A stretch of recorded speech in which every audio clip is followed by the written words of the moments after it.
Friends, welcome back to my channel. So friends, आज हम बात करेंगे 18 प्लस 16 प्लस या 14 प्लस गर्ल्स को फेशियल कराना चाहिए या नहीं, या फिर वैक्सिंग कम उम्र में करानी चाहिए या नहीं। तो मेन जो टेंशन होती है सबको, या मेरे पास बहुत सारे कमेंट आए हुए हैं कि मैम मैं 16 प्लस हूँ, 18 प्लस हूँ, 14 प्लस हूँ, तो मैं फेशियल करा सकती हूँ या नहीं, या मैं क्लीनअप किस एज में कराऊँ, या फिर मैं वैक्सिंग करा सकती हूँ या नहीं, वैक्सिंग हम किस एज में करें। और मतलब ऐसे बहुत सारे कमेंट मेरे पास हैं। तो ये वीडियो मैंने आज इसीलिए बनाई है कि मैं इस चीज़ के बारे में आपको अच्छे से बता सकूँ और आप भी समझ सकें कि आपको इस उम्र में फेशियल और वैक्सिंग करानी चाहिए या नहीं। सो अभी हाल ही में मेरे पास लास्ट जो कमेंट आया था, शालिनी जी का कमेंट था कि फेशियल और वैक्सिंग मैं करा सकती हूँ या नहीं, मैं 18 प्लस हूँ। सो देखिए, मैं आपको ये कहना चाहूँगी कि प्रॉब्लम ये नहीं है कि फेशियल आप कम एज में कराएं या नहीं कराएं, बट ज़रूरी ये है कि आपको नॉलेज पूरी होनी चाहिए। क्योंकि अगर आपको नॉलेज नहीं है तो आप कहीं फेशियल कराने जाते हैं तो आपको मसाज ठीक नहीं मिलती, या प्रोडक्ट आपकी स्किन के ऊपर ठीक यूज़ नहीं होते। तो क्योंकि आपकी स्किन जो है सेंसिटिव है, आपकी एज कम है, तो स्किन पर अगर कोई प्रॉब्लम हो गई तो वो निशान वगैरह जो पड़ जाएंगे ना, तो फिर वो जल्दी से ठीक नहीं होते हैं, वो प्रॉब्लम हो जाती है और फिर वो थोड़ा सा आपके साथ लाइफ टाइम जाएगी। तो इस समय जो है आपको अपनी स्किन का बहुत ज़्यादा ध्यान रखना होता है। तो आपको चीज़ों की थोड़ी सी नॉलेज होनी चाहिए। तो देखिए, वैसे तो अगर आप क्लीन अप कराते हैं तो वो ज़्यादा सही रहता है, क्योंकि देखिए थोड़ा सा ये होता है, फेशियल और क्लीन अप में फ़र्क ये होता है कि फेशियल में हम देते हैं मसाज ज़्यादा और क्लीन अप में हम मसाज देते हैं कम। लेकिन अगर आपको ये लगता है कि आप फेशियल नहीं करा सकते, तो ऐसा बिल्कुल भी नहीं है। आप फेशियल करा सकते हैं, लेकिन जब आप फेशियल कराएं तो किसी एक्सपर्ट बंदे से कराएं।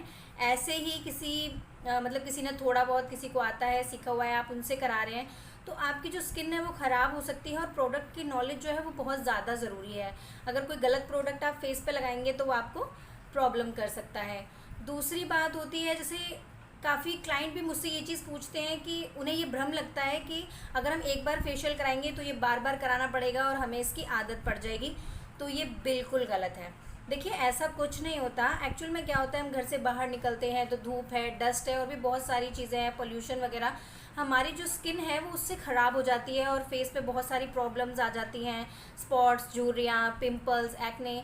तो इस तरीके की प्रॉब्लम्स को फेस ना करना पड़े, इस तरीके की प्रॉब्लम से बचने के लिए हम फेशियल कराते हैं। तो उससे क्या होता है, हमारी जो स्किन है वो डीप क्लीन हो जाती है। और फेशियल जो हम लेडीज़ के करते हैं उसमें क्या होता है कि हमारी जो स्किन है वो एक्सरसाइज कर रही होती है। देखिए, जैसे हम अपनी बॉडी को पतला करने के लिए एक्सरसाइज करते हैं तो एकदम फिट और फाइन हो जाती है ना, बिल्कुल ऐसे ही हम फेशियल करते हैं। जब हम फेशियल के स्टेप्स करते हैं तो वो हमारी स्किन की एक्सरसाइज हो रही होती है, जिससे कि हमारी स्किन टाइट हो जाती है, फिट एंड फाइन हो जाती है। तो ऐसा बिल्कुल नहीं है कि आप एक बार कराएंगे तो आपको बार बार कराना पड़ेगा। ये आपकी मर्ज़ी पर डिपेंड करता है कि आपको फेशियल दोबारा कराना है या नहीं।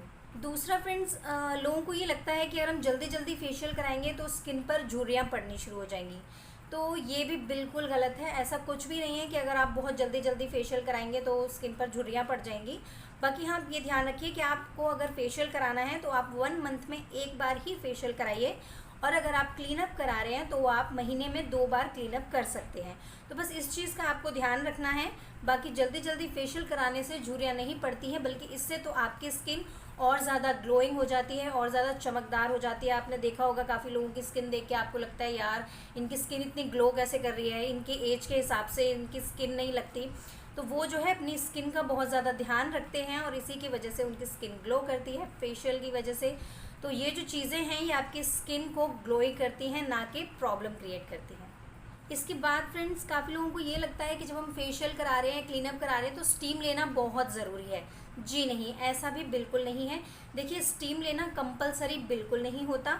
ये आपकी मर्ज़ी पर डिपेंड करता है कि आपको स्टीम लेनी है या नहीं लेनी है। हाँ, अगर आपके ब्लैक हेड्स और वाइट हेड्स बहुत ज़्यादा हैं तब आप स्टीम ले सकते हैं। उससे क्या होगा, आपके ब्लैक हेड्स और वाइट हेड्स अच्छे से रिमूव हो जाएंगे।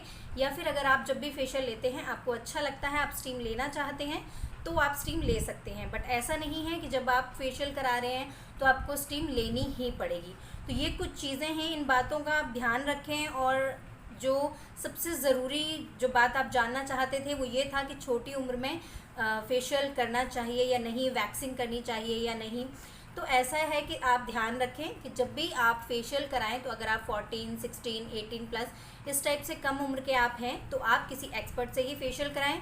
हार्ड केमिकल बिल्कुल यूज़ ना करें। ध्यान रखें कि आपकी स्किन पर जो प्रोडक्ट यूज़ हो रहा है वो आपकी स्किन के अकॉर्डिंगली हो, आपकी स्किन के लिए हेल्पफुल हो, ना कि प्रॉब्लम क्रिएट करे। तो ये छोटी छोटी चीज़ों का जो आपको ध्यान रखना पड़ेगा। वैक्सिंग आप करा सकते हैं। देखिए, मेरा मानना तो फ्रेंड्स यही है कि अगर आपकी उम्र कम है तो आप वैक्सिंग अवॉइड कीजिए। बट आजकल मैंने देखा है, मेरे पास भी बच्चे आते हैं वैक्सिंग कराने, तो क्या होता है कि बहुत ज़्यादा हेयरी स्किन होती है, बहुत ज़्यादा बाल होते हैं स्किन पर, तो उनको ड्रेसेस वगैरह पहननी होती है, या अपनी उम्र के बच्चों के साथ जब वो जाते हैं तो वो उनका मजाक उड़ाते हैं। तो अगर बहुत ज़्यादा ज़रूरी है, आपको लगता है कि नहीं वैक्सिंग के बिना बात नहीं बनेगी, तो आप वैक्स कराइए, लेकिन वैक्स आप अपनी मम्मा के साथ या किसी बड़े के साथ जाकर कराइए, ठीक है।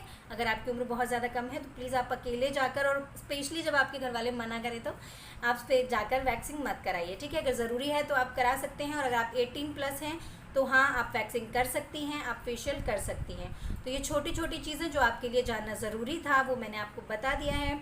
और अगर आपका कोई क्वेश्चन है तो आप कमेंट बॉक्स में जाकर मुझे कमेंट कीजिएगा। अगर आपको मेरी ये वीडियो हेल्पफुल लगी, अच्छी लगी, तो आप प्लीज़ मेरे चैनल को सब्सक्राइब कीजिए, लाइक कीजिए, ज़्यादा से ज़्यादा शेयर कीजिए, और आपका कोई भी क्वेश्चन है तो कमेंट बॉक्स में जाकर कमेंट कीजिए। सो मिलते हैं हमारी नेक्स्ट वीडियो में। बाय।